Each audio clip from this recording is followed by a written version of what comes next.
is Terry Bradshaw, quarterback, Pittsburgh. It's 7:15. There's a new home run champion of all time. And it's ABC's Monday Night Baseball, live from Fenway Park in Boston, Massachusetts. He's trading, looking. He's under the gun. He's flat, he throws. It is!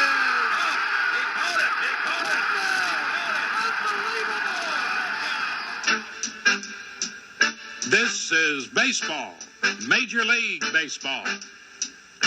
And this is Mel Allen. Touchdown! Oh, my! The thrill of victory and the agony of defeat.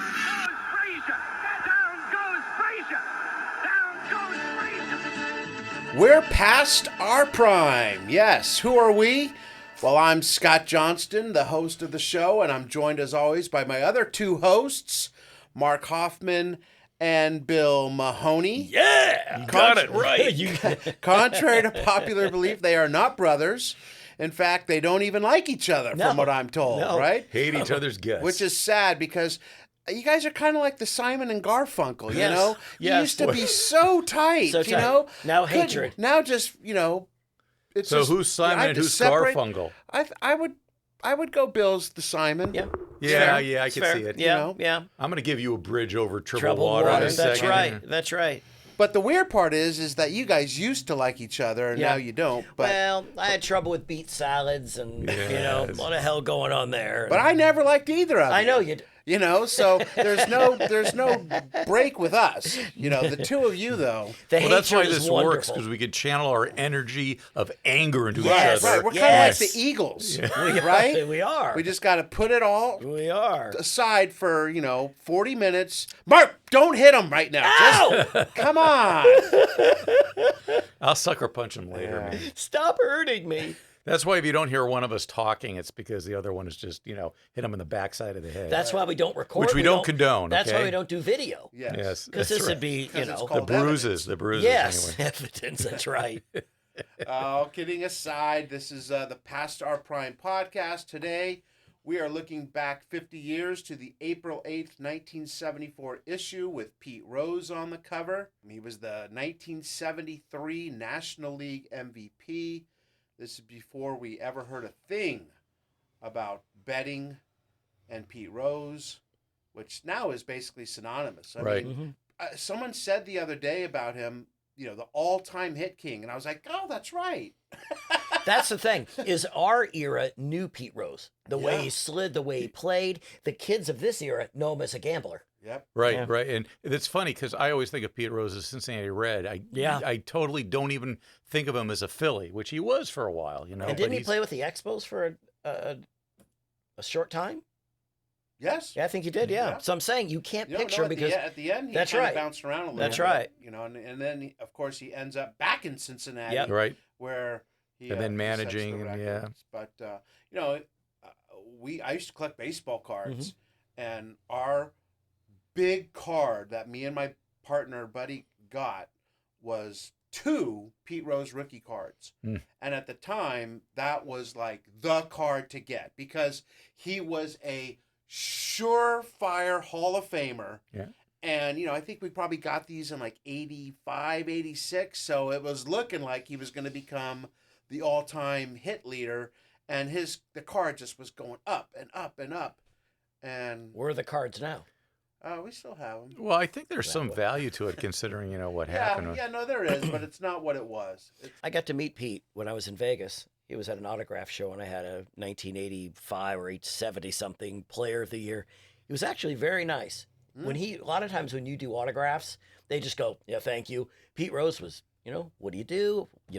What do you think of how I played? He was a great guy. Yeah, well, he's got a lot of charisma. He does. And as our guest a couple weeks ago, Stephen Lang said, when Pete did a role as Ty Cobb in the movie Babe Ruth, that they'd go and have dinner, and Pete would test him. Like, oh, you're playing Babe Ruth? Well, what do you know? And Pete knows his baseball. He knows more than just, how to play it. He knows the history. He lives and dies baseball. He just knows baseball. And it's interesting if he had just, said, "Hey, sorry. I'm sorry. Yep. You know, I messed Well, up." that's interesting that you say that, because I don't know if you guys saw this, but with the Shohei stuff going along, there was some clip that I saw that Pete with this other guy and the other guy that is saying something like, oh, Pete has something to say about Shohei and the betting, and Pete says, if I had known all I needed not to go through all this was an interpreter, I would have had one.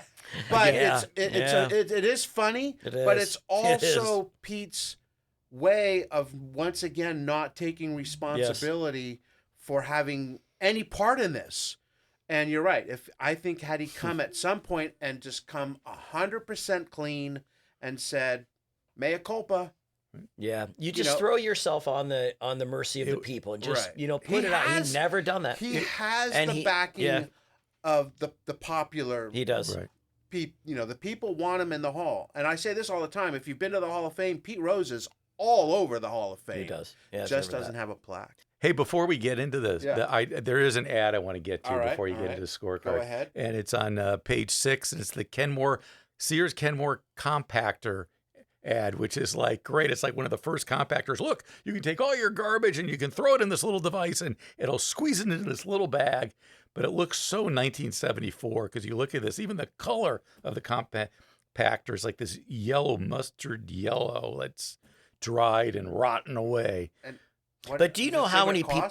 No, it does not say, but it says it's like one of the first ones. And now, garbage disposals. Well, not only that, but you go to like my mom's or my in-laws, and they're like, "Oh no, that's recycling, that's compost, right. That or I go to you go to Chipotle, I'm like, I don't know where this stuff goes. Yes, yeah, because does the cardboard thing go in the trash? I have paper and a cardboard. I feel like I'm going to be arrested for putting it in the wrong slot. And I see bottles with egg cartons. I mean, they're not separating them in this ad. No, but I'm saying, do you know?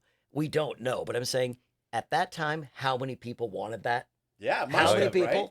And the thing is, and mind you, it's not on that subject, but I remember in those years there was always a commercial that I really loved on the Ginsu knives because it could cut through a tomato and a can and like metal. I'd be going, I gotta get me one of those. So I'm sure you looked at this and thought the same thing. I needed to cut those RC Cola cans. I did too. I had enough of them. Right? I'm cutting the Craigmont grapefruit, diet grapefruit. Craigmont, that's going back, buddy. I was afraid of those Ginsu knives because I thought, oh, there goes my finger. Oh, well. my dad. My parents would let me. He had all those Craigmont sodas. Oh, I loved them. Black cherry. That was my dad's. He'd say, "There you go." I think you could get a case for a Delaware $1. Punch. Oh my God, cream soda. Ooh, golly. Cream soda. But they were all diet. So. Oh yes, good for your figure. Yeah. The letter from the publisher is baseball related. Jonathan Yardley was hired by SI as a contributing editor and first regular book reviewer. 2 Hank Aaron books were about to come out. He didn't like either of them. But he said as a kid that he would lie in bed in Virginia and on the radio listen to baseball games. And on a clear night, I could pick up the Cardinals, White Sox, the Dodgers, Yankees, and on a particularly lucky night, even the Red Sox. Did you guys ever do that? Did you ever at night, go through the transistor and, being in L.A., try to pick up a Padres game or, Well, when I was born in Chicago, that's how I got Tiger games. You could easily get Ernie Harwell and the Tigers on the radio in Chicago because a lot of the Midwest cities are close together. In L.A., I'm trying to think, you get Padre games easily. It was a little harder. The thing I used to get was in L.A., at night, I could get San Antonio Spurs basketball games. Like I think it was WOAI 1110. It must have a real powerful signal. So when it turned dark, a lot of times it would be very faint, but sometimes it wouldn't be that faint. Yeah. And so you'd actually get the Spurs games with the commercials for Pearl Beer. So, and Bill, you were too busy watching Mannix. Obviously, yes. Mannix, Rockford Files, yes. No, Rockford Files are good. I just remember I just listened to Angels Dodgers, and one or two times I got like the Padres and I was excited. Right. But yeah. I remember you could get the Giants at nighttime pretty clearly on KNBR in San Francisco. but I didn't like the Giants, so I wouldn't listen to them. But you could get the A's, and that's another thing. And I remember that, but this would happen if you were listening to these games. They would come in, and then they would come out, and then they'd come back in, and you'd hear like the announcer kind of creak back. And I was listening to the 1983 Mike Warren no-hitter against the White Sox, and there's 2 outs in the 9th inning. And, he's facing, the hitter, and then it went out. And then a minute later it came back, and it was in a commercial. Did he get it? Did and he I'm not like, get it? What happened? But he did throw a no-hitter. Well, one thing I also would get in L.A. in the 70s is I would get the Denver station, and there were no Rockies then, but they had like the Bears, which was the AAA team. And so you could get that game. And of course, in that altitude, all the scores would be 18-15, 15-12 or whatever. Now, did you guys, when I used to drive, I'd listen to games, and then you could get certain games, but I hated AM because if you ever went under a bridge, it would go out. So if there was traffic, I'd be thinking, they go, it's 3 and 2 bases loaded. I'd be under a bridge. Right. But, I kept thinking, why do they always go to AM? I know that certain Ram games are now on FM, as are Chargers, but I kept thinking, why did they always have to have it on AM? Because I would lose it when I drove if I went under any long bridge. Well, FM was sort of like the underground hip sound, like in the 70s. Like I listened to KLOS and stuff. Yeah, KMET. Right, KMET. Right. Remember the bumper stickers? And they had like like rainbow bumper stickers before rainbow meant something else. And they would have the name of the band, Queen or Black Sabbath. I always remember there was a San Diego station like B101 I used to listen to, and it was great music. What was that? What was that? San Diego radio station. Same thing. It would come in at nighttime. Yes, really clear. Yeah. And then the day it'd fade. Well, when I worked at KABC Radio in the early 80s, the same building was KLOS. So you'd walk down this long hallway. And the left side would be all KABC offices, and on the right side would be all KLOS offices. What year was that? Oh, like 81. So did you know Mark and Brian? Did you see them? No, that was before Mark and Brian. That was Fraser Smith. Oh, you're right. The big You're right. guy there. Oh, and Fraser Smith was a huge Detroit Tigers fan. Really? So we used to talk Tiger baseball all the time. Oh, yeah. KGB. That was the station. That's it. Yeah. Yes. Man, that was good. Yeah. Ugh. All right, let's get our scorecards out. How dominant were the big men back in the day? They were trying to come up with rules that would mitigate 7-footers. And Al McGuire had a couple of ideas. The Marquette head coach said raising the baskets, which was one of the things they were talking about, wasn't going to work. But he offered to outlaw the tip-in. You couldn't tip in a miss. If you got an offensive rebound, you had to take it back outside. Kind of like when you play pickup basketball and they miss a shot and you get the rebound, you have to take it back you can't just obviously just shoot it. You had to take it back. So there'd be no offensive rebound putbacks, which seems crazy. And his second idea was make the rim electric. And if a player turns blue, he has his hands on it. So that would be pretty cool. Yeah. Can you imagine? We had 2 guys foul out and 1 guy electrocuted, so we were a little short-handed today. We lost Giannis. He's going cardiac arrest. He's going up for the dunk. Done. Electrifying. Yeah. You guys got anything? You would laugh at that saying no tip-ins, but remember in college they outlawed the dunk for many years because of Kareem, which seems so stupid now. Like they didn't have the dunk and then outlaw. No, right? they did. So Lou Alcindor, not when he was Lou and not Kareem, his sophomore year at UCLA, he could dunk. Oh, really? Oh, yeah, and he would was it a Lou Alcindor? Yes, it was a Lou Alcindor rule. Yes. And they said he's dominating too much. The sophomore year was dominating too much. So they said, okay, let's try to even the playing field and no dunks. And I did a show with Kareem, and he talked about how he had actually learned the hook shot in high school. But, he perfected the hook shot because he couldn't dunk. Now. Wow, and think of how that elevated his game. Oh, yeah. Yeah. So, but it was such a stupid rule because I remember going back, guys ready to go for the dunk. Oh, I can't do it. He just slopped. Right. Remember, that's what Monty Towell said because David Thompson could go up and it was a really great skill that when you get the ball, you just lay it in. Yeah, you had to lay it in. Yeah. Because Thompson would have been one of the greatest dunkers in ever. college basketball history. Yeah. And they said some of the things that he did. And when we talked to Peter Vesey about Yes. Dr. J, same thing. Exactly. That when they saw him for the first time, and there's nothing greater than being around people who are used to being around sports, and when they see something, they just, the whole press box or whatever is like, they kind of look at each other like, did you see that? Because these people have seen just about everything, but when they saw Dr. J being Dr. J for the first time, they were all kind of like, holy moly. That's a different guy. Yeah. A different man. So they actually, the college outlawed the dunk from 1967 to 1976. 10 years. Wow. Yeah, decade. Wow. Wow. Basically, And I'm pretty sure it was basically the UCLA dynasty. Yes. So that's so true. basically, So I want to Bill say it Walton happened never after. dunked in college. No. Well, let's see. Yeah, nope. No, Never he did not. Yeah. They do a lot of. If you watch some highlights like that Memphis game when he was 21 out of 22 from the field when they won the NCAA championship in '73, he'll catch the ball above the rim and just cut it soft. That's it. Yeah, they just learned how to do that. Right. Interesting. I've got the Rule Britannia, violence at football games. Now, some people, they take it easy. They just throw toilet rolls. There's nothing wrong with that. Now, for crimes worse than papering, there are special rooms with security rings where people are shackled to the wall. Seems a bit rough. Well, one magistrate wants to go farther than that. Okay, good. If there's people convicted of violence. I want death penalty. That's almost, yes. They said if you're convicted of violence at a football game, they want you to go to labor camp. Yes, the gulag. Yes. Sorry, dude. I It threw actually an octopus. May not be I'm a bad gone. idea now, but You know, what happens if, in Philly, when they throw nachos at Santa Claus? Yes. You're gone, Gone. pal. Isn't Philly the only place that used to have a jail underneath the stadium? Yeah. Yeah.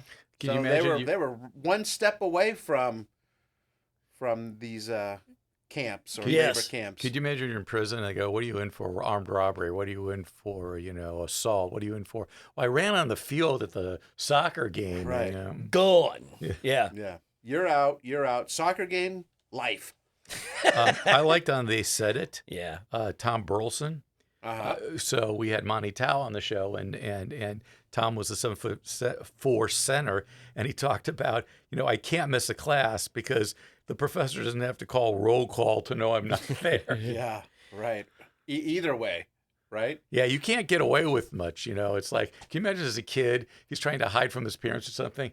Tommy, I can see you there, Yeah, I see your whole leg sticking out of the blanket. My daughter used to hide behind me when she was little. Like we'd walk into a restaurant, see my sister and brother-in-law, and she'd hide, but you could obviously see her, but you'd think, oh, no one can see me invisible. here. Yeah. Can you imagine Tom? He's probably like 6 feet at 9 years old and Right. thinking, yeah, no one's seeing me No one's here. seeing you. But that's a perfect, you say about Caitlin, that's what my daughter Callie used to do. She used to play hide and seek, and all she would do is lay on the couch and put a pillow over her head. Her butt would be in the air, and she'd be giggling, go, "You'll never find me." I kept thinking, but you're, right it's there. amazing when Yeah, you yeah. know. But I got one. I mean, the real thing is that kids are stupid. yes, No, yes. kids are really smart. Yeah. They say these Oh, things yes, to us. They right. say these things to us, and we go, that is really stupid, when they're really thinking, I'm gonna do some psychology. Well, in my this dad. shirt I'm that gonna say this. This shirt that I'm wearing, Yeah. Callie made it quite clear. She hates it. I wore it I didn't show her today, but I walked out with it one day. It's just a gray shirt. She goes, "Oh, no, Dad. No, that's a terrible shirt." I said, "I like it." She goes, "It's boring, and I wouldn't wear it." I thought, "You're 4. You wear things with, Mickey Mouse with dirt on it." I had black. That's the look for Yes, 4-year-olds. yes. I had a black sweatpants on, a black jacket, and a white T-shirt underneath it. wanna be a Looked at me and waiter? said, really, Dad? Really? That's It's they're unfair. Right. Yeah, but she said that. and now like she's 2 going to weeks kill me ago. because I've mentioned it. She did say that to me. So, yeah, no, she said it to me as a 19-year-old, and she's going to kill me now because I've mentioned her way too much on the show. Okay, we got Iowa coach Bob Cummings. Yep. He talked about why he calls plays during the game. Very honest. He said he's on a 1-year renewal, and I'm not trusting my paycheck to someone on a 4-year scholarship. Right. Boom. Yeah, Boom. smart man. Now, Scott, Smart you man. going to talk about the Al Addles? I'm not. Go You're not ahead. Come on, Al Addles on the Warriors collapse, giving the Lakers the division title. I told them we had a chance to determine our own fate, and we did. Yes, we sure Wasn't did. Al Addles a player coach? Didn't he play too? I know he Right. played. I don't know Yeah. if he did at the same time. I think for some reason I want to say he did, but I might be wrong. No, Okay. I like this one. The the Minnesota North Stars, going back to the scorecard section. They had a religious group take out messages to put on the scoreboard there. And they were having a good time doing some of them. The messages, some of them, did you know God's last name isn't damn it? It isn't. Right? Or hello, Mr. Dammit. Or did you know Grace isn't a 5'2" blonde? And finally, much like today, and inflation was really high 50 years ago. So the message read, Jesus saves. And with today's prices, that's a miracle. That's a good one. That's actually very good. Yeah. So they were having fun with that. That's great. Any more?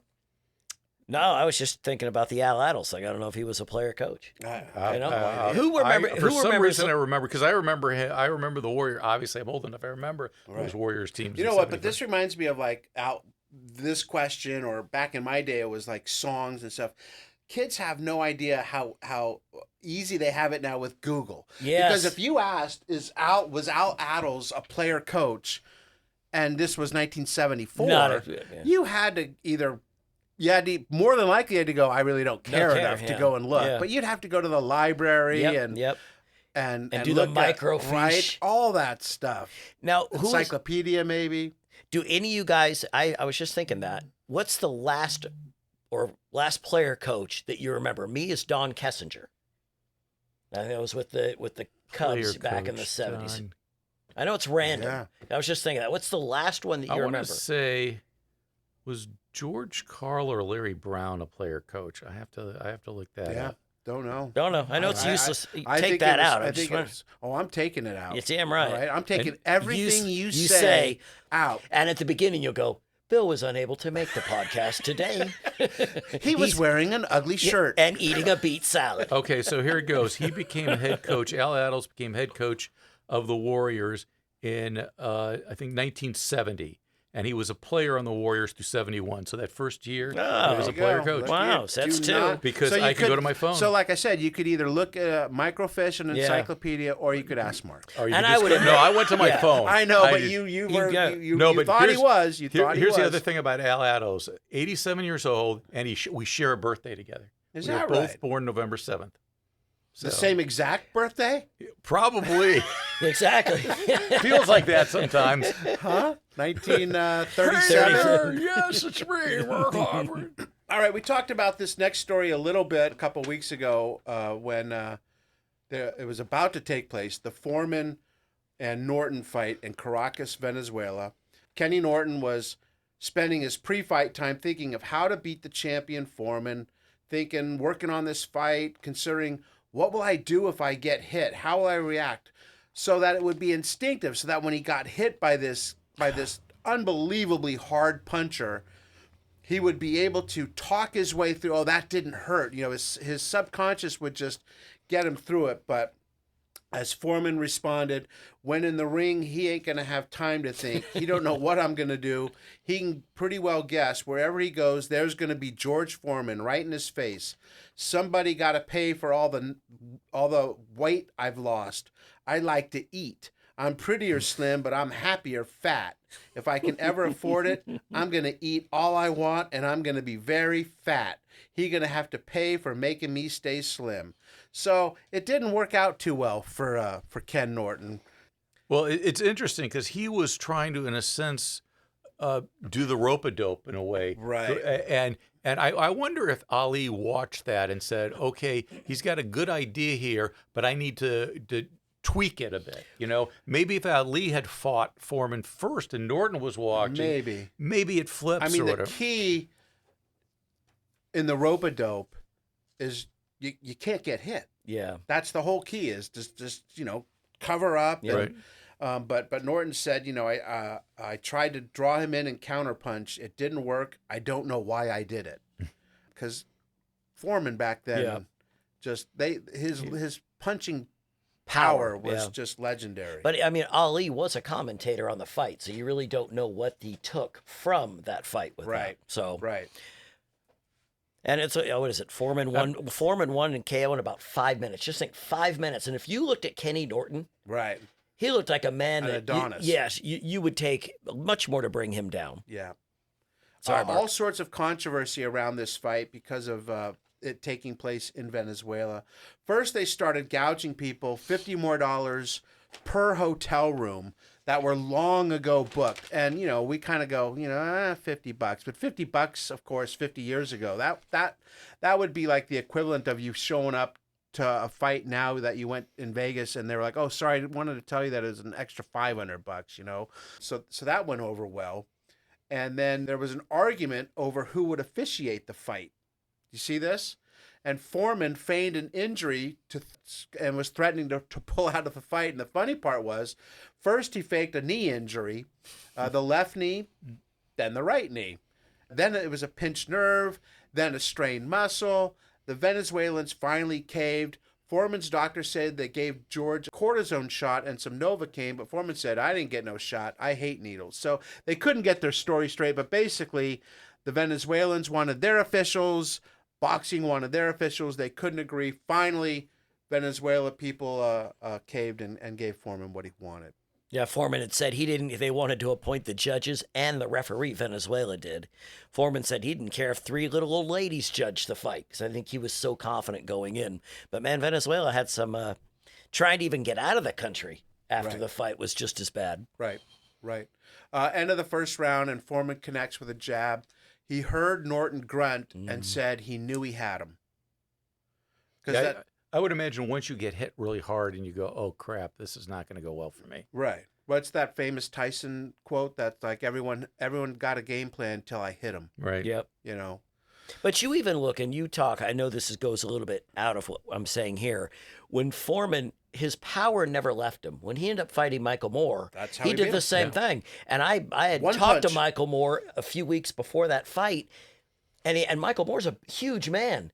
And just that one punch, and George was 45, 46 years old. Right. So even back then, even later on, he still had that power. That's close to 20 years later. Yeah, he probably still has the power right now. Yeah, I'm sure. But we have him here, Bill, and we'd like to test it out on you. Okay, let me ask you a question. No, I'll do it. Let me Okay, ask you a question. you be Norton and I'll be... Let's try that. But here's the thing. If Foreman couldn't hit you in the head or the body, could you stand in and take any of his punches? Right now? Right now. Like I said, he could probably hit you in the shoulders and the arms. I'd like you to find out. I'd like to. Let me put it this way: he hits me anywhere in my body, I'm going down. I don't care. But here's the interesting thing: everyone thinks of fighting, you get hit in the face or the jaw. Yeah. That the body punches are what take the toll. Yeah. You know, you ever get hit in your body? Someone hits you on the side, you're going down. Well, right then and that's there. what happened in the Bernard Hopkins De La Hoya fight. Right. Hopkins gave him a body punch. And De La Hoya just crumpled. Right. I mean, because a body punch would get you. Yeah. Think of it in football. You know, when a player gets hit from behind and they go down and you lose your breath and you think you're about to die. I mean, that's happened to me in high school. It's the worst feeling in the world. Yeah. Yeah. Was that dating or was it both? The fight ends in the second round. A crowd of people get past the police and into the ring. You see this? Yeah. 8 to 10 people get their pockets picked. This is a great way to have more fights come back to Venezuela. Probably the last one that ever cameras, took place, right? and watches. Anything. Corruption problems in Venezuela, things haven't changed in 50 years. No. They've gotten worse. I say we do what Mark can do, a live remote from Caracas, and we can, you know. Only if I can get a Venezuelan baseball player to come with me. Yes. Yes. Well, we've talked to a couple people that are from Venezuela now working in baseball and working towards getting their citizenship and all that. And we're like, oh, do you ever go back? And they're like, I'm not going back. Ozzie Guillen, there was all white reporters, me included, in a room with Ozzie Guillen. And before he even started, he just sat and looked at everybody. He goes, I can't say it in his accent. He said, not one of you guys could last an hour in Caracas. Out of nowhere. He just looked at all of us and just, not one of you guys could last. And I thought, well, I'm not going, so I'll never know. Yeah, but you lasted an hour in Glendale. I did. At the Westgate. I did. That's close. I tell you, I went into Spencer's. I was scared. No, try lasting on one of those after Thanksgiving, those Black Friday sales. Oh, that's a good one, Mark. That is dangerous. That's the movie Thanksgiving. That's basically what it's about. The fight was in Caracas because the government said all taxes would be waived. And then the night prior to the fight, that changed when a government memo was handed out saying, with deep apologies, some taxes would be assessed. Well, this did not go over well. The next day, they switched back to no taxes, but after the fight, the government insisted on 18% of the guaranteed purses. And to enforce it, they wouldn't let either fighter leave the country. Basically, prisoners. Held hostage. Norton owed 40 grand and posted a bond and was allowed to leave. But the Foreman camp owned 126,000 and they weren't paying it. When the story went to post, Foreman was still in Venezuela. 5 days later, Foreman paid $150,000 in cash and was allowed to leave the country, heavyweight champion of the world. So I can't imagine, I could be wrong, but I can't imagine there were any more championship fights. That's what I was just about to look up. in I don't know. Caracas, Yeah, I don't you know. believe they'd ever go back. Yeah. I One mean, and 'cause- done. One and done. Because you don't really have a. I mean, if you go there, you're under their law. So This is the baseball issue, and we're going to get to more of that in a little bit. But as baseball just opened up here in the States, actually it opened up a week prior to that in Korea with those wonderful 3 a.m. games that we all got up for. oh gosh, yes. to Yes. watch. I had a tailgate. Once baseball, I don't know who's in charge of their marketing and any of that stuff, but how they don't go to Korea and say, okay, here's the deal. It needs to start at 1 p.m.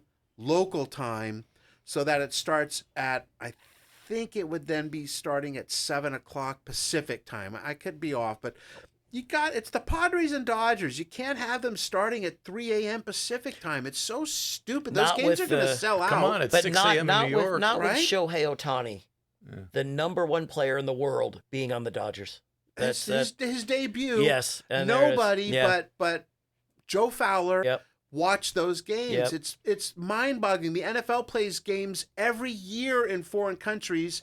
Those games don't start at 3 in the No. morning, and that's No, a Jaguars-Falcons game. Yeah, Yep. but they just start at 6:30 in the morning on the West Coast. Okay. That's fine. I can You give get up you at 6:30. 6:30. Some Yeah. people, Yeah. I wouldn't, but at least that's not the middle But of the night. you It's would crazy. if you loved your team.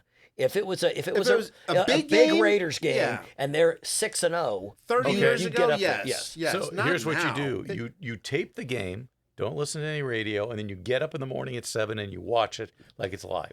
Well, that's what I'm sure a lot of people do. Yeah. But you're even with that, it's opening day. Yeah. The pageantry, the excitement, the build up. Yep. And also Nobody who wants to set the alarm for 3 o'clock. It's on. You're watching it with one eye open. Gonna go have maybe a cup of coffee. Yep. It's freezing outside. The dog's now up. It's just bonkers that they do this. I and also, don't get it at all. I'm thinking the next time they play in North Korea, because then I'd know, probably I'd get up for that one. I would get watch up for that that. one. Yes. So what? Yes. What happened to Dave Roberts? Well, you ain't crossed the line. you're not seeing him again. Right. Shohei is the designated runner. Yes, that's right. And we do mean runner, yes. So we'll talk more about that. But I wanted to talk, since we're talking about opening day, if you guys had any opening day memories that stick out. Well, One in particular for you, Mark? I'm a huge Detroit Tigers fan. And so we're in 74 Sports Illustrated. The team went from a winning team to a losing team that year, but nothing compared to 75. In 1975, the Tigers won 57-102. They lost 19 games in a row at one stretch in the summer. So you knew it was going to be that kind of a season when on opening day game against the Baltimore Orioles, I got out of school and I went to see what the final score was. First game of the season, Baltimore Orioles 10, Detroit Tigers nothing. If that never said, hey, this is going to be a crappy season, I don't know what did. So that was my unfavored memory. That's not a very good memory, It's Mark. not, but I remember it very well. I was going to say my favorite one is 1981, and I'm in the bleachers at Dodger Stadium, and I believe Jerry Royce was supposed to get the start for the Dodgers, and he comes up hurt, And this kid who had come up the year before and thrown 18 scoreless innings gets the spot start, I guess it was, named Fernando Valenzuela. Wow. And he throws a shutout, beats the Astros, and Fernando Mania is born. And Billy sent me a thing not too long ago, maybe in the last year, of Fernando's first 63 innings, I want to say. No, 81 innings in Major League Baseball. I think he gave up 2 runs in his first. So he get 18 innings the year prior, scoreless, and then 63 innings the next year. I think he had 6 complete games to start the season, 6 out of 7 starts, 2 runs. I mean, he was unbelievable, and he took this city by storm. No one had seen his screwball that he threw, and I mean, that screwball was so nasty. Fernando, my gosh, he was good. You unbelievable. Billy? Yeah, mine was, I was just looking at it, 2016, April 4th. We were fortunate enough, you were part of it as well. The White Sox hired us to go cover opening day White Sox at Oakland. Yeah. And we got down in the tunnel, and we got along real well with Chris Sale, who at that time was one of the best starters in baseball. Right. And we've got him walking right by us and going on the field. It was just absolutely magical. Pre-game, post-game, in the dugout, in the clubhouse, just that to be around a team, because we were so used to doing spring where there's no really stakes in that. Right. But all of a sudden the game changed. The you could feel the tension. Well, the funny thing is so great that we cover spring training baseball, the 3 of us, and have for years and years. And the end of spring training for us is always a little bit tainted with sadness because, this job, quote unquote, is over and we're done. And as we're saying goodbye, as the team bus pulls out of the parking lot and basically gives us the middle finger and leaves us behind, they're starting the regular. They can't wait to get out of Arizona, and we're like, don't go. And then for that one season, for them to be like, hey, can you come up to Oakland? And it was like magical. Said, it was just magical. And like I said, so that's what I'm saying, because it's opening day. Yes. Wasn't it 3? It wouldn't have been as magical at 3 a.m. No. You just can't beat that. Just the crowd, it was 40,000 people. It was just absolutely amazing. Something I'll never forget. And so now we go to the cover of this 1974 April 8th edition, which was Pete Rose.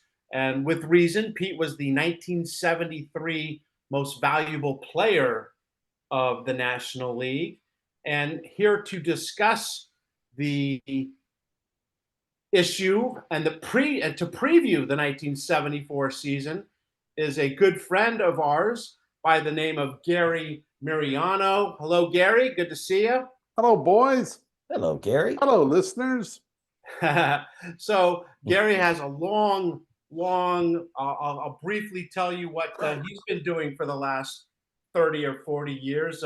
He quickly realized that a career in professional sports was not going to happen for Gary, despite him growing up around UCLA athletics. He was a ball boy for both the football and basketball teams. He tells classic games of playing pickup basketball games with Kareem and Walton and all the greats.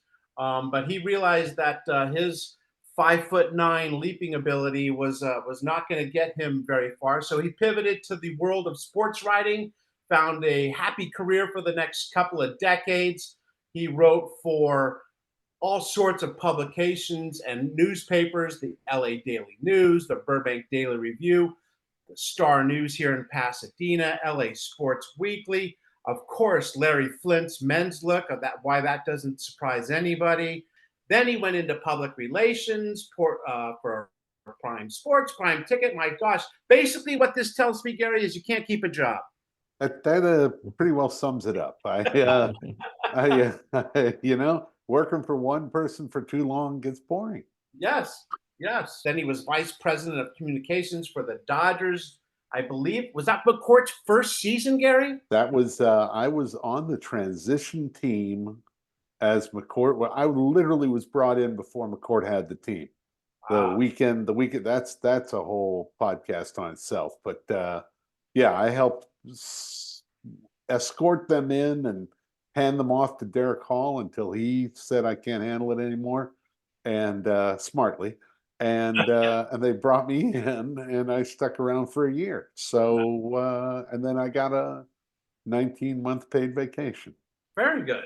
and went to Warner Brothers after that. I know Gary because we have been in the same rotisserie baseball league for, gosh, what are we talking now? 30, 35 years? I think I got in 85, 86. Yeah, 86 was the first year of the league. Okay, so I must have been 87. Right. So anyway, he's got what we call chops, and he's going to help us go through this 1974 season. And of course, the season starts with everyone focusing on Cincinnati, not because Pete Rose was on the cover, but because that's where the Atlanta Braves were starting their season. Hank Aaron, 2 home runs away from breaking the record. He starts the season. He has hit more home runs in his career against the Reds than any other team, 95. So they're like, oh my gosh, is he going to do it here in Cincinnati? He can't play every day. In fact, the year before, he only played 120 games, but he still hits 40 home runs. Just a model of consistency. So that's where the season starts. A couple other things. Bob Gibson starts the season just 72 strikeouts away from 3,000. At the time, only Walter Johnson had over 3,000 strikeouts. Now there's, a handful of pitchers that have done it. And the funny thing is, no pitcher probably will ever do it again because they don't throw more than 180 innings. But that's a whole nother story. So let's start with the War of the Rose and the reason Pete's on the cover. What do you guys remember, if anything, about Pete Rose and Bud Harrelson and the NLCS from the year prior? Nami, do you remember that brawl? I remember the fight because it was a day game, and I think it was during the week because I think I was in school and I could only watch like a brief period of the game. But yeah, the fight was the thing that stood out. In fact, the fight stands out as opposed to anything that happened in the series. It's the fight that I remember the most. The Reds won like 99 games that year. And of course, the Mets, I think, were 82 and 79. So they weren't supposed to even be, with the big red machine. So Pete goes sliding into second base, I think it is. Mm-hmm. Comes in hard like Pete does. Bud doesn't like it. Bud's a little guy, but he didn't back down. And the next thing you know, all hell's breaking loose. I was just impressed that Harrelson would go after him. Harrelson was 155, 160 pounds, and Pete Rose was all muscle. So it showed when Pete Rose threw the elbow up into his jaw. Harrelson said, "I'm not taking that." So I was impressed with that just because I like guys that do that are of his size. Absolutely, because Pete Rose, not only a bigger guy, not that he was a huge guy, but bigger, but just a ball of intensity. It was only a year earlier that he did that thing with Ray Fosse in the All-Star game.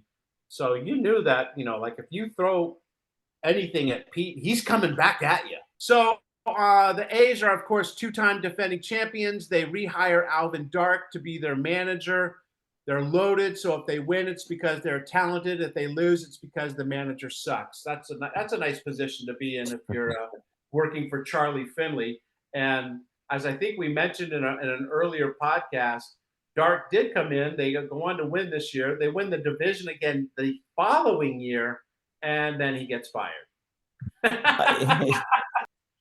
The White Sox had Wilbur Wood that year. And get this, guys, he started 48 games. Yeah. Mm-hmm. That's every 3.5 starts was by Wilbur Wood. He threw 359 innings, and he won 24 games for the second straight season. I believe he was a knuckleballer, right? Yeah. Yes. Yeah. Sure. Yep. Yeah, he was a knuckleballer. Was that the year he won and lost 20 games? Yeah, no, that 73. Yep. 24 and 20 or something like that. Yep. I was just gonna say Wilbur Wood. He's not mentioned with the greats, but he won 20 games 4 years in a row and pitched over 300 plus innings in all those years as well, with a 376 in 1972. Well, back then a lot of pitchers threw. They did. That's what we were talking about. None of the guys from nowadays could even it's just amazing that we had such animals as pitchers when we were kids growing Yeah, up. 359 innings is Yeah. almost exactly twice as much as two-time Cy Young Award winner Blake Snell. Yep. When I was with the Dodgers, Don Newcomb would go down and lecture the pitchers every once in a while. He'd take Odalis Perez to task, or some of those guys, just saying you need to build up your legs. You don't worry about your arm. Focus on your legs. Focus on your lower half. You need to stay in the game longer. And he knew they'd pitch until they fell down. Well, Gary, let me ask you, Gary, what would the pitchers back then think of the pitchers nowadays? If you could go back to the guys you knew back in the 70s, what would they think of guys throwing 100 innings and going, okay, I'm good for the year? What would they think? I think there are words I'm not allowed to say on public broadcast that they would call them. Does it rhyme with wussy? Exactly. That would be the first word that would come up. Yeah, those guys laugh at them. Don Drysdale I was very close with Don. He was like another father to me for a while. Took me under his wing when I first came up as a puppy reporter, and he got that. And he would constantly, not so much criticize, but question under his breath the fortitude of a lot of the pitchers that were coming up. And that was, 30 years ago. And those guys were still throwing a lot. But yeah, the idea of a guy coming in and throwing for one inning or, 3 pitches or whatever was just ludicrous to them. And Don Newcomb, God love him, he was one of the classiest, nicest guys you could ever meet, but he definitely had no respect for anybody that couldn't, throw at least 7. It just was Mike Marshall, that 1974 season, he comes to the Dodgers, and it's nuts. He threw 208 innings that year as a relief, and he's technically their closer. As a but he threw reliever. 208 innings, 106 games, so that's basically 2 innings every time he steps on the mound.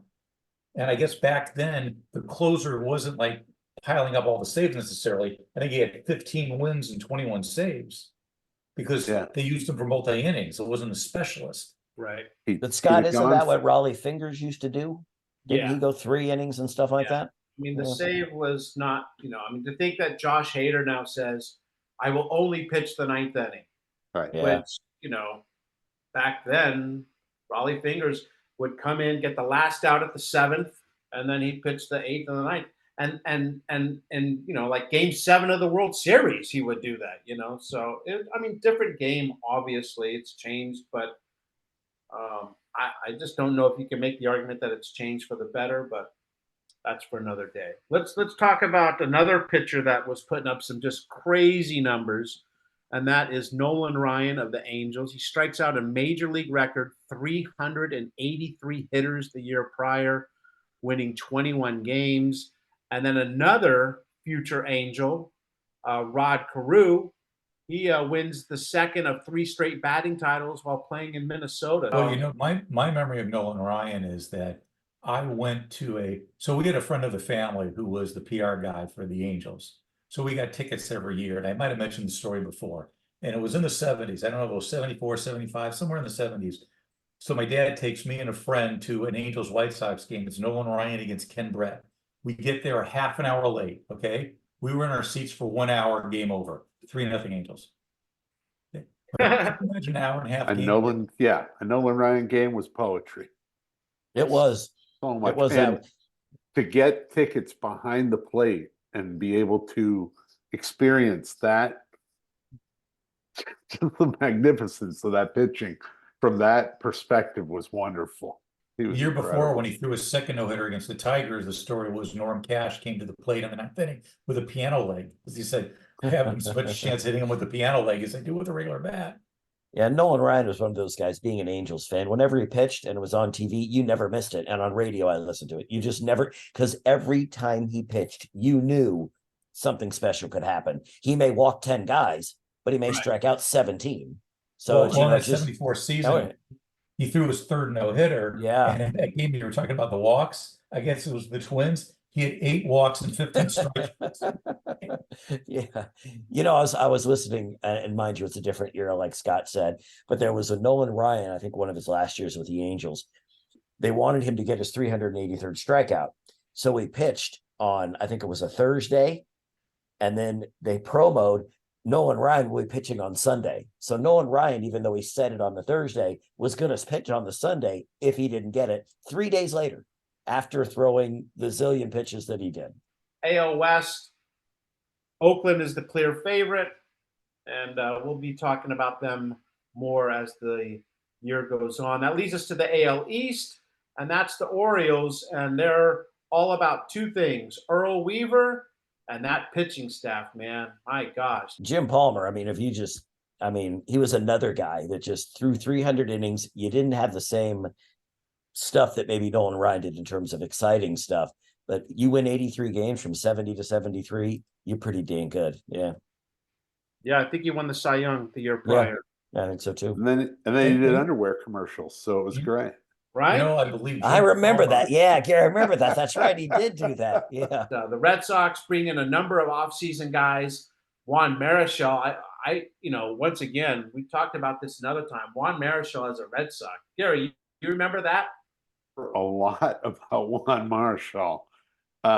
Him going to the Red Sox was him just out of a Giants uniform seemed weird. But being a Yankees fan and a Dodgers fan, it kind of paralleled for me, so it wasn't so bad. Right. Well, see, that was the day, before free agency, where guys played if they didn't play their entire career with a team, they played 90% of it with one team. Right. So, Marichal had been in the league for 15 years, so it just had to be shocking, jarring to see him anywhere else. And you're talking about right around the time when Messerschmitt signs and free agency goes crazy, and slowly but surely, yeah. All right, Nammy, the Tigers. They were old, thank you. And they were about to I think they were in the playoffs in 72. Right. I don't remember how they did in 73, but in 74 it started to turn south for them because Al Kaline and Norm Cash were both 39 years old. Mm-hmm. Joe Coleman has a great season for them. John Hiller was an unbelievably good reliever, but your Tigers were about to start sucking. Well, just so you know, in 72, they came within 1 run of going to the World Series. They lost that game 5, I think 2-1 to Vita Blue. And in 73, they had a winning record. But 74 was when everything started going south. And it was Kaline's last year. And Kaline, I think, reached the 3,000 hit club very late in the season in September. And John Hiller was a great reliever for the Tigers. He actually suffered a heart attack in the late 60s. Mm-hmm. He was a heavyset guy or a chunky guy. And then when he became this great reliever in the 70s, he had the long hair and was much thinner. But he actually had a heart attack in his 20s. And that scared him through. But Joe Coleman was a great acquisition, one of the fleece jobs we got him, with Aurelio Rodriguez and Eddie Brickman for Denny McLain from the Washington Senators. But it was the beginning of the end. And as bad as 74 was, 75 was worse. They lost 102 games, including 19 in a row during the summer of that stretch. So, how good was Mickey Lolich back then? Oh, man. Oh, Mickey, he didn't look like him, but he was chunky and fat, but oh man, he could throw a lot of innings. You got a problem with chunky and fat guys? Yeah. No, you're on the wrong podcast, bud. He's the hero of the '68 World Series, not Denny McLain, who won 31 games that year. Yeah. Lolich won 3 games in that World Series and beat Gibson in Game 7. You know, Nammy, though, the beauty part is the Tigers have had like 2 or 3 good seasons since then. Yeah, 1 in 84. That's right. When this article came out in 74, they said the Tigers have a chance to have a losing record for only the 2nd time this decade. So they were on a roll, and then they weren't. But in the 80s, they bounced back big time. Brewers have Boomer, George Scott, and Don Money, and they brought in Clyde Wright from the Angels and Felipe Alou to be an almost 40-year-old DH. And then now we'll get to Gary's team, the Yankees. Now the Yankees, people forget this, but they had a little bit of a stretch there from the 60s to the 70s where they were not the dynamic organization that we had come accustomed to. But You throw out a few of these names: Thurman Munson, Lou Piniella, Bobby Mercer, and they were getting ready a couple years away from those back-to-back World Series that they would win later in the decade. Yeah, I loved Thurman Munson. I loved Bobby Mercer. I think I wore Bobby Mercer's uniform number on one of my little league teams or something. It was just those were really fun teams. That my memories of them were watching Saturday afternoon baseball on NBC and seeing the just Yankee Stadium in all its glory and hearing Tony Kubek and Joe Garagiola tell me about everything. And it was classic stuff. And they were good for a little while. Not great at times, but when they came around, and when we get to, 1978, 79, we can start celebrating some good ones. Indians led the league in homers thanks to George Hendrick, Buddy Bell, Charlie Spikes, and Oscar Gamble. People forget that, people remember Oscar Gamble for that fro he had. The fro. I love that fro. Yeah. But they also gave up the most home runs, thanks in large part to Gaylord Perry and Dick Tidrow. So that's the AL. The A's and Orioles are the favorites in 74. I don't think they didn't disappoint. So well, it's interesting. They did their predictions okay, and they got 3 of the 4 right. They had Pittsburgh right, they had Baltimore and Oakland right. The only missed out, they had the Reds instead of the Dodgers. They basically were picking almost, other than the Pirates, everyone to repeat, which is really going out on a limb. The NL East was won by the Mets in 73 with a record of 82-79, the only winning record in the division. 5 of the 6 teams in the division make major off-season moves, the Mets being the only one that didn't. Teams came to them for Jerry Koosman and John Madlock, and the Mets said no. Why? Because the Mets had great pitching, those 2 guys, and of course, Tom Terrific. So, Seaver. A lot of 2-1, 3-2 wins for those Mets teams. They didn't hit really at all, but they could pitch. Yeah. And again, like Nolan Ryan, watching Tom Seaver was like watching a virtuoso. He was so good. Yeah. And such a classy guy. I loved talking to him any chance I ever got. Yeah, he was a smart guy, went into broadcasting when his career was over, and we lost him just a couple of years ago. Well, beloved. In the White Sox spring training clubhouse, there's a big picture of Tom Seaver. That's how much he wasn't with the Sox that long to have a big poster and a big, mural of him there is pretty impressive. Yeah. How about this, guys? The Cardinals in 1973 hit 27 home runs at home the whole season. That's 1 every 3 games. In 2023, they hit 209 home runs as a team. 103 of those were at home. They traded for Reggie Smith. Bake McBride is brought up to be their center fielder. He goes on to win Rookie of the Year. Lou Brock in left, so that's a pretty good outfield. Lou Brock with 100 and something steals, right? Right. I mean, was 73 or 74 when he broke 74. line. 74, I believe. Yeah. Yeah, and Bake McBride was pretty fast himself. He was. Yeah, Bake had a nice career, and what an awesome name too, right? Yeah, exactly. One of the great baseball names of all time. Right. I guess better than Arnold Ray, which is his real name. So Arnold Ray McBride. Yes, Arnold Ray McBride. 240 innings out of Bob Gibson. He goes 11-13. He has a losing record for the first time since going 3-6 in 1960. So end of the line coming for Gibson. I think he played in 75, and that was it for one of baseball's all-time great pitchers. Pirates traded for Jerry Royce and Ken Brett, and their lineup was loaded. Well, and they also Oliver, went into it. Manny Sanguillen, a 22-year-old kid named Dave Parker, who would become Whoever that guy is. Just a big stud. And, of course, they're led by one of Gary's favorites, Pops, Willie Stargell. One of the greats of all time. One of the nicest guys you could ever hope to meet. And I had one of the funniest personal tales. I was in college, and Jason Thompson, the first baseman, a graduate of Cal State Northridge, and we got, when you're in college and you get a credential to a professional sports game, it's unthinkable.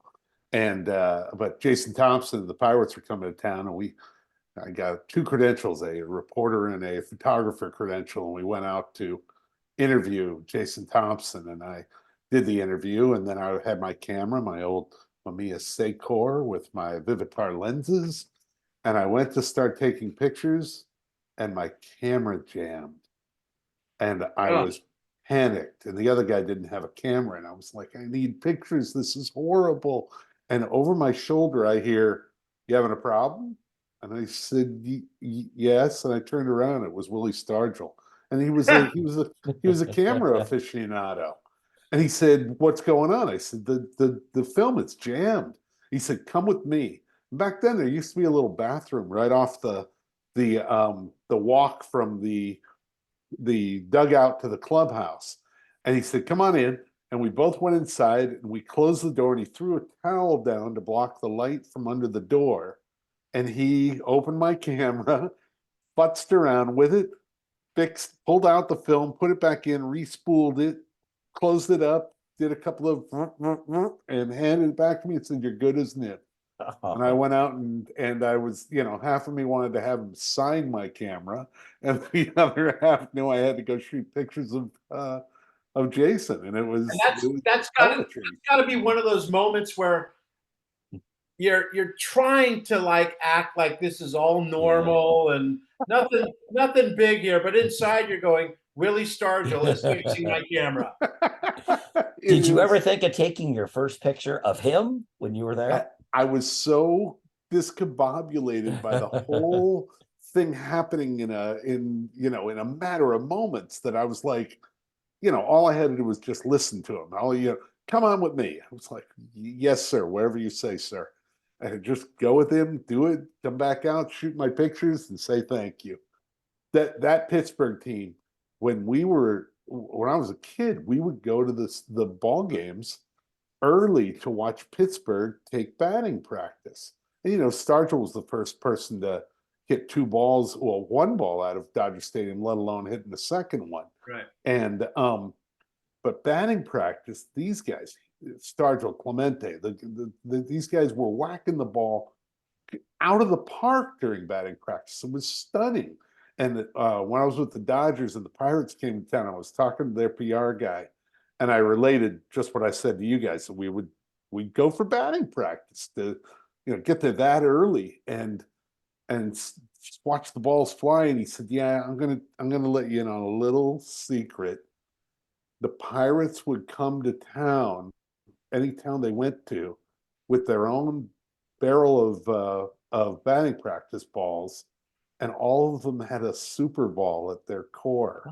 Oh, so they would wow. intimidate the crap out of the opposing team. Like the opposing team would stand on the dugout steps and just watch the balls fly. That's really smart. Wow, But that they is. were juiced balls, and it half burst my bubble, but also was like, oh my God, that's Wow. genius. It is. It's nothing against any rules, and No. other power hitters are like, "I'm here every day. I don't hit it, nearly that far." Young Sammy Sosa took notes. Yeah. But Gary, let Speaking me of the ask. Cubs, Sorry. the Cubs haven't won a pennant since 1946. Keep in mind that it's 1974 right now. It would be 42 more years before they won another. 2016. So, 1946 to 2016, that's 70 years between pennants. We're not even talking World Series. Of course, what was it, 108 years between World Series before they snuck one out and beat the Indians with Joe Madden at the helm in 2016. But good God. It was actually 45 the last time they won a pennant. And you know why? Because they lost to the Tigers, and I was at that game. The NL East was mediocre in 73. The NL West certainly was not. The Reds, 99 and 63, but like I mentioned, they lose in the playoffs partially because their shortstop, Davey Concepcion, broke his ankle. So they said they had an infield of Dan Dreesen, Joe Morgan, and Tony Perez. But where did Dreesen play in that? Yeah, they just said, yeah, in 74, it said he played. No, Rose played left like in the 72 World Series. So, and then Cesar Geronimo in center, and a rookie by the name of Ken Griffey in the outfield. Notice I didn't have to say Ken Griffey Sr. at the time. Ken Griffey Jr. was not, he probably was born by then.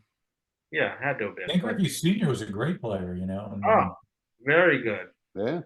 Yeah. They got and behind the plate, some guy named Johnny. Oh, you know Bench. what? So yeah, Johnny Bench there. So you can see why they were called the Big Red Machine.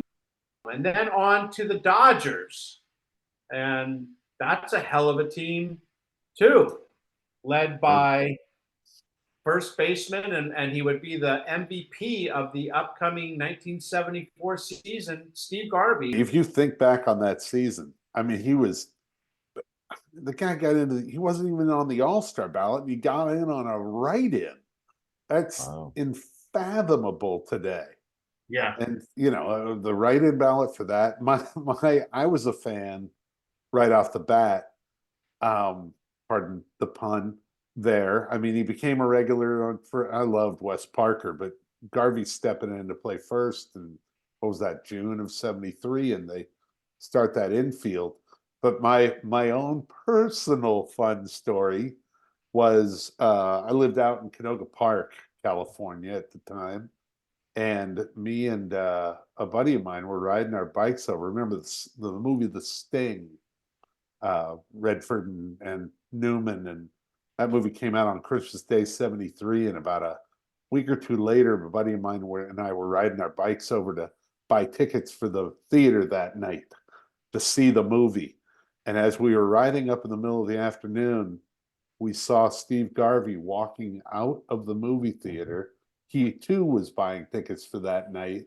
He walked out, got into his green Jag, backed out, and started driving. And back then, the Topanga Theater had behind it had a big slide and a miniature golf course, and you drove kind of through a gully of a parking lot.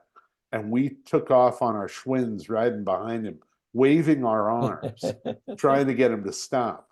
And the first baseman for the Los Angeles Dodgers stopped his car. He could have kept driving, ignored us.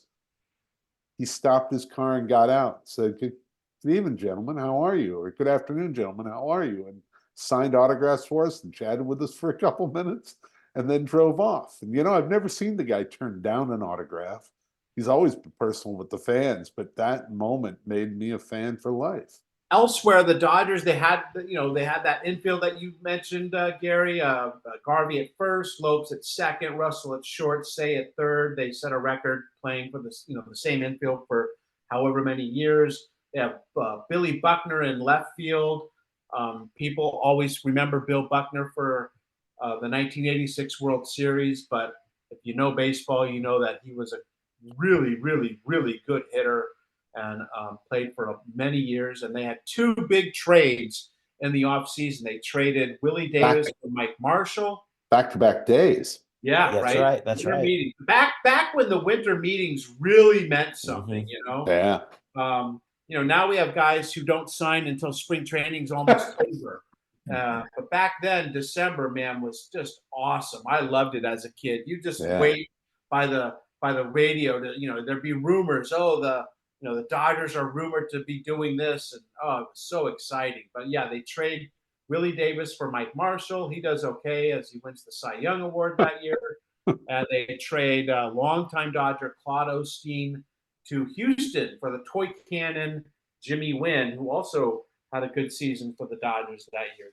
My all-time favorite player. Jimmy Wynn? Literally. Like Mattingly stepped in and is one of my favorites of the modern era, if not my favorite of the modern era, but Mattingly and then Jeter. But Jimmy Wynn is my all-time favorite player. And a couple of years before he died, I got an autographed baseball from him, and I was thrilled to death. But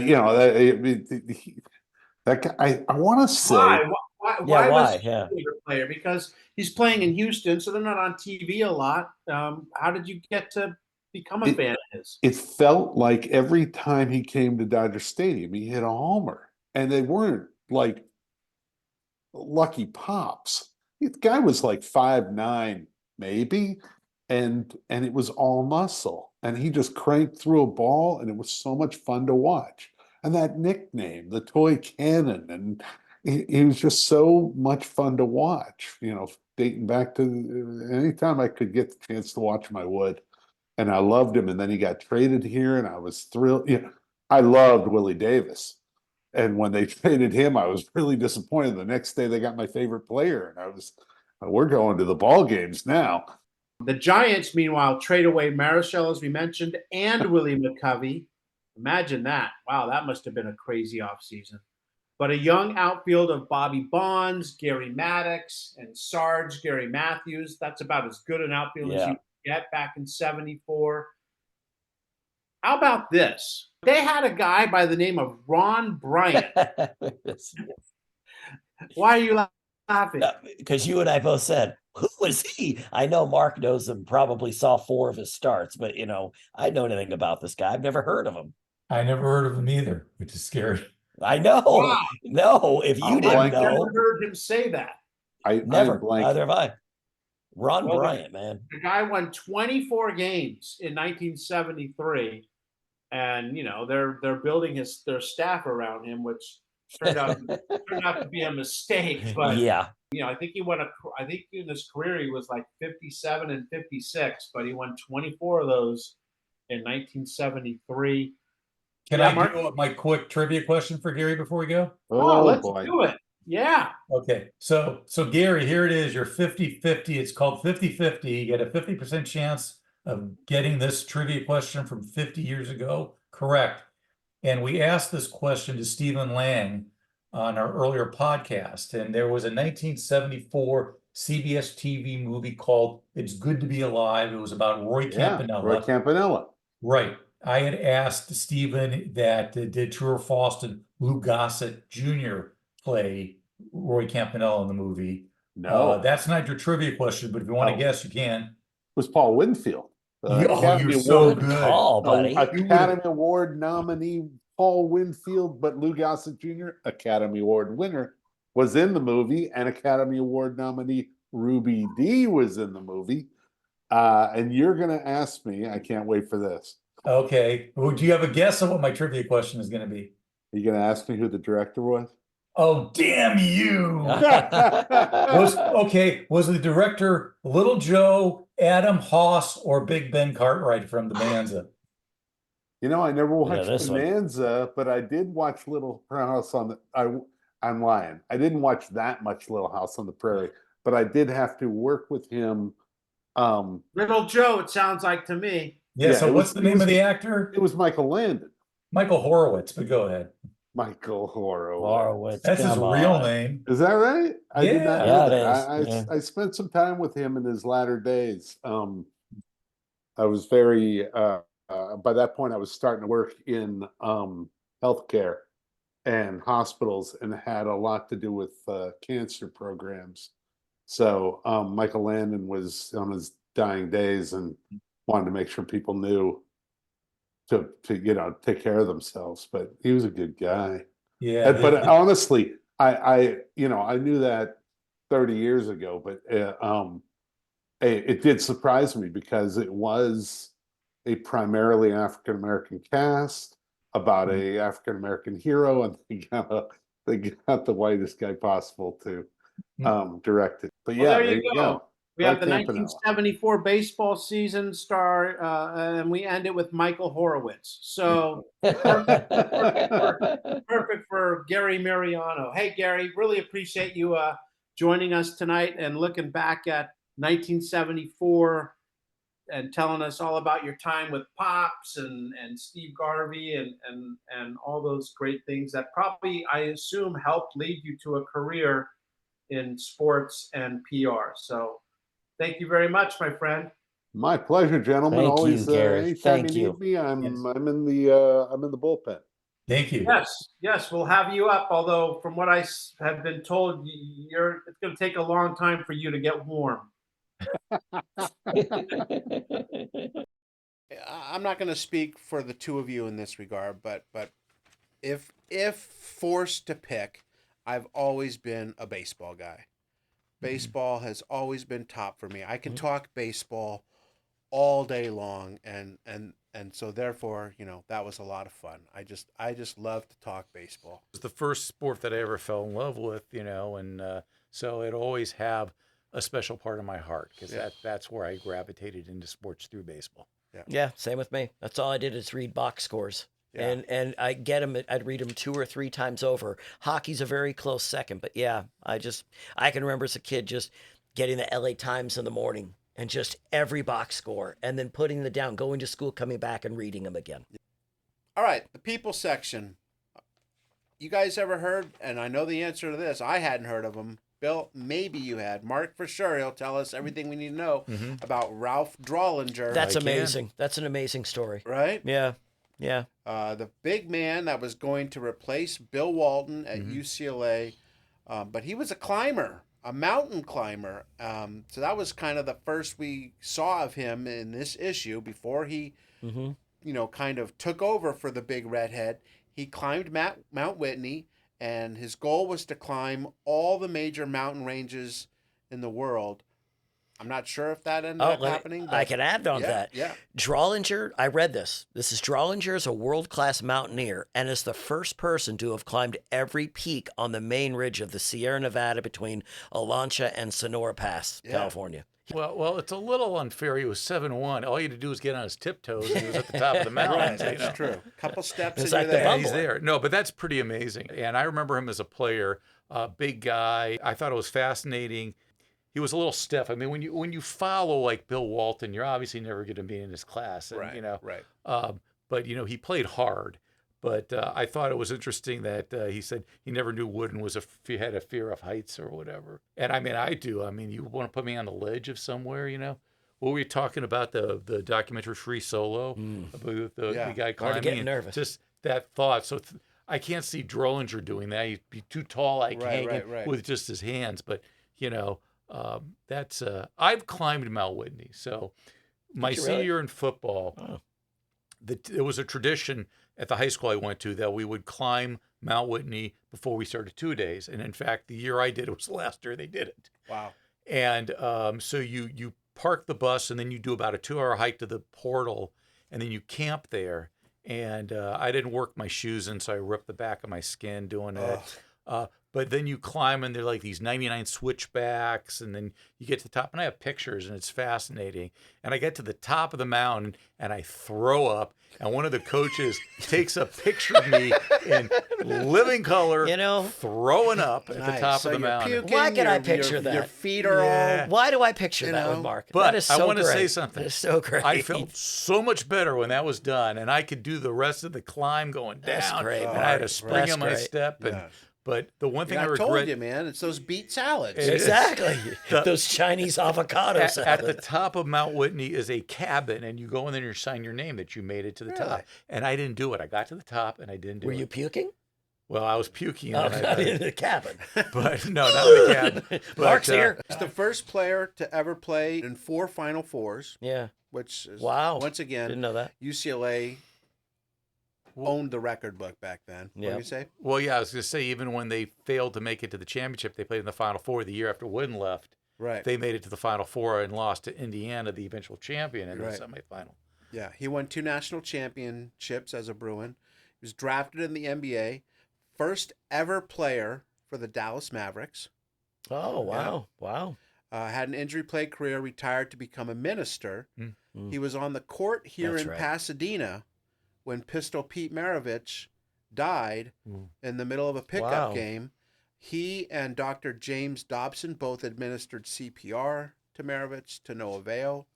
He founded a sports ministry and leads Bible studies in the Capitol and has given some Bible study printouts to President Trump, who I don't think has read them yet.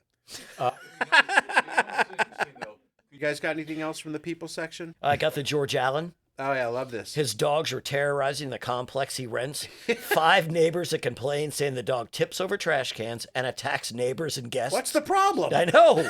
One neighbor said the dog forced her to stop bike riding. And the police, they can't do anything because it's private property. One neighbor said his wife hopes they lose so Alan will get fired and leave. Right. I just think it's funny because the plaintiff, Betty Ann Leith, as you said, Yeah. the dogs forced her to stop riding her bike, tore the dress of a guest, and snatched a pocketbook. They sound like the mob. Yeah, they Get off your bike. Get off, give me what you got. Sleeping with the fishes. That's good. Abe Lemon took in a bullfight and then compared it to playing UCLA. Yeah. He said, you just hang in, then it's all over, and they drag you around the ring and haul you out by the tail. That's how good UCLA was back in the day. Well, you have to, and as a UCLA fan, we were so spoiled because if it looked like if we didn't win by a large margin, you felt like what a disappointing game. Right, isn't it that was. crazy? And it's just absolutely nuts. And to go season and season and not losing games, it's so spoiled as a fan there, Yeah. And Next up, Not Quite Holy Moses. And this is basically an all-star high school game. I think this is a very ironic story because it's all built on all these colleges coming out to look at Moses Malone, who was the next big man being recruited by as many as 250 colleges. And where did he play? Where was he? He was recruited by Maryland. He signed a letter of intent with Maryland. But where did he play? And never played a game of never played in college college. basketball. The University of None. Yeah, that's right. Yeah, he was the first player, modern player at least, to skip college and go right to the pros. Now that was the ABA that he went to. Could he have gone to the NBA at that time, Mark? Yes. I don't think so. That's a good question. I don't think so. I think it was you had to play 3 years or whatever it was of college ball. Malone in his senior year averaged 36 points, 26 rebounds, and 10 blocks, leading his high school to a record of 50-0 and 2 state titles. He's shy, but don't mistake that for not being smart. He says 8 to 10 schools that were recruiting him offered him something illegal. When pressed on the matter, he wouldn't go further. He said, once the season was over, I'm going to give it plenty of time as to where I'm going to go. But I'm keeping it all in here for now, pointing to his heart, and then I'll make up my mind. And like we said, he made up his mind to get paid and go to Utah, right? He was signed by Utah Stars. The Utah Stars. Played a few years in Utah before going to the Sixers. Was that the first team he played with in the NBA, Yeah. the Sixers? And had a top 50 all-time career in the NBA. He was that dominating. Back then he was like a tall, skinny guy. Right. I remember him as just being this block. Yeah. I think he was underrated. Yeah. He was. I mean, when he played against Kareem had his Malone beat him most of the time. Well, he was that good. He was a beast, man. He was, and and he was just impossible to move. He just was dominant on both ends of the rebounds, but especially offensive rebounds. Yep. Great player. But he ended up averaging 20 and 12 his career, and that's Yeah. over 22 years. Yeah. But what's interesting about this article is it's the first McDonald's Classic, and that it becomes synonymous with these high school all-star games. That's the right, McDonald's Mark. Classic, and this was the first one. Yeah. Fresh Blades of Cupping. Got a couple of upstart hockey teams ready to go to the Cup. Yeah, that's right. The Kings, first playoff spot in 5 years. So they had been to the playoffs early in their franchise history, but not since. And the Atlanta Flames. That's right. Both in their just in their second season was infancy. about to make the playoffs. Jack Kent Cook owned the Kings, Lakers, and the Fabulous Forum. He was a meddling owner, they said. Yeah. But this year he stayed in New York, so he's 3,000 miles away. Left the team alone for the most part. The result, a playoff team. It would be almost 40 years before the Kings won their first cup, and the Flames left Atlanta for Calgary in 1980. They were all gearing up, Billy, for this great playoff run. How did it end for them? Well, the Kings only lost in 4 to the Blackhawks, and then I think they lost in 5 to the Blackhawks, and the Flames were swept by the Flyers. So not well. But, not everyone, they didn't make it this time, but they also had, I think the article basically talked about 2 players that were quite amazing. One was Gene Carr. Gene Carr wasn't amazing. Tom Lysiak was. Gene Carr played with the Kings, had flowing blonde hair. There was no helmets in those days. So when he went down the ice, he was a fan favorite. But one key thing about him, or one fun thing about him, one of his good friends, the Eagles' Glenn Fry. Glenn Fry used to wear Carr's number 12 jersey during concert performances. Desperado. Yeah, exactly. And then the guy, Tom Lysiak, he was the all-time points leader for the Atlanta Flames. So you could always count on 20 to 30 goals from him. But I was going to say, in the useless statistic department are the all-time Atlanta Flames leaders. Yes. They were not around. No, they weren't. No, they weren't. For the record, that's interesting. The big one for me was that, so much of a team's success, not just for that year, but an organization's success for years and years, hinged on coin flips. Portland wins the coin flip. They get the first pick in the NBA draft. They take Bill Walton, Marvin Barnes, a great college player out of Providence, goes second to the Sixers, and did not have the kind of NBA career that you thought you'd get out of the number 2 overall pick.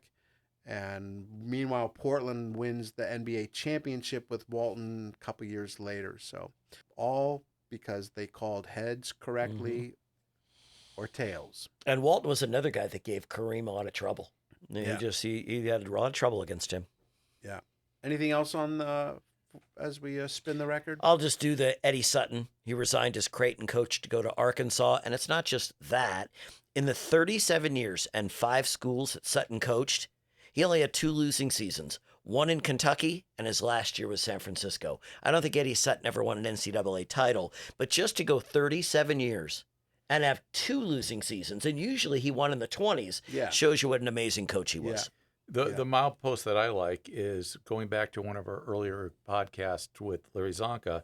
They said Larry Zonka, Jim Kick, and Paul Warfield from the Super Bowl champion Dolphins are moving on to the World Football League. They've agreed to a 3-year, $3 million package starting in 1975 with the Toronto Northmen. Right. Now, the Toronto Northmen never played in the World Football League. The franchise, for whatever, ended in Memphis. So they're thinking, well, we can't call ourselves the Memphis Northmen. Yep. So they changed it, very creative, the Memphis Southmen. Man, they must have hired a firm and went through hundreds of names. Right. 19th hole, I got a couple here. First one I'm going to talk about, The Jinx Lives On. The cover of Bill Walton and Tom Burleson of NC State had the Bruins center 1/16 wider than the picture of Burleson. Therefore, the Bruins had the bigger picture and, of course, lost to the eventual champion Wolfpack. That's from a guy named Mike Dries. Mike, I don't know who's measuring covers of Sports Illustrated to determine who. Mike is. I guess Mike is. And, he may be the only one. That's how he figured out that NC State was going to beat UCLA. Well, it is a game of inches. So he's just sitting. He's sitting at home with he's sitting at home with family, and he goes. Mike goes. Mike, what's wrong? He goes. I'm just pissed off. Get me the measuring. Just the 1/16. Give it to me. The slide ruler. This son of a bitch isn't getting away with this. She's holding him back. He's sweating. Right. Yeah. I'm writing a letter. I've had enough of this. Oh, sorry. You have to remember there was a Sports Illustrated jinx. If you were on the cover, or I guess if you got the bigger picture, bad things were going to happen to you. Joe DeMollier from West Covina, California, writes about the Robert Kramer 3-part series on the Babe. In 1927, he writes, I was a bat boy for the Yankees, who were playing an exhibition game against the Mudhens in Toledo, Ohio. Babe borrowed my pen and signed 6 dozen balls that he then threw into the stands to happy kids, saving the last 3 for me. So that's just, another one of those little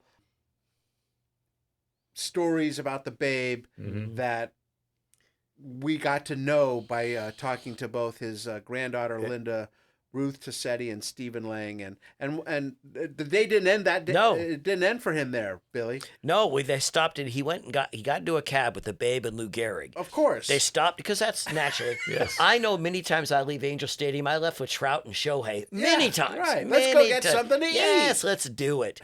But they stopped at a bakery, and Lou sent me in to get a picture and get some obviously pastries.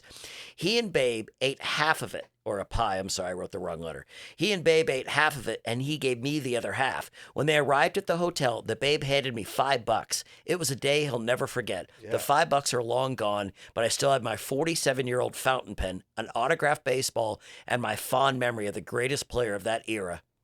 Just amazing what Babe Ruth. And he still has a little piece of the pie. Oh, does he really? I didn't get that. Okay, thank Does you. he still live in Toledo? It's Bill. You know, I'm like thinking, he does? Wouldn't it be rotted? That would be. Yeah, I'm not a smart man. Well, there you have it, guys. That was a good one. A lot of baseball, a lot of everything in the April 8th, 1974 issue.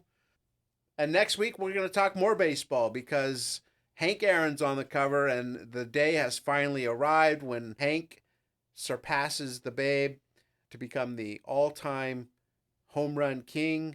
We'll be joined by the guy who caught that ball, Dr. Tom House. That's right, he went on to get his PhD in sports psychology. Looking forward to talking with him.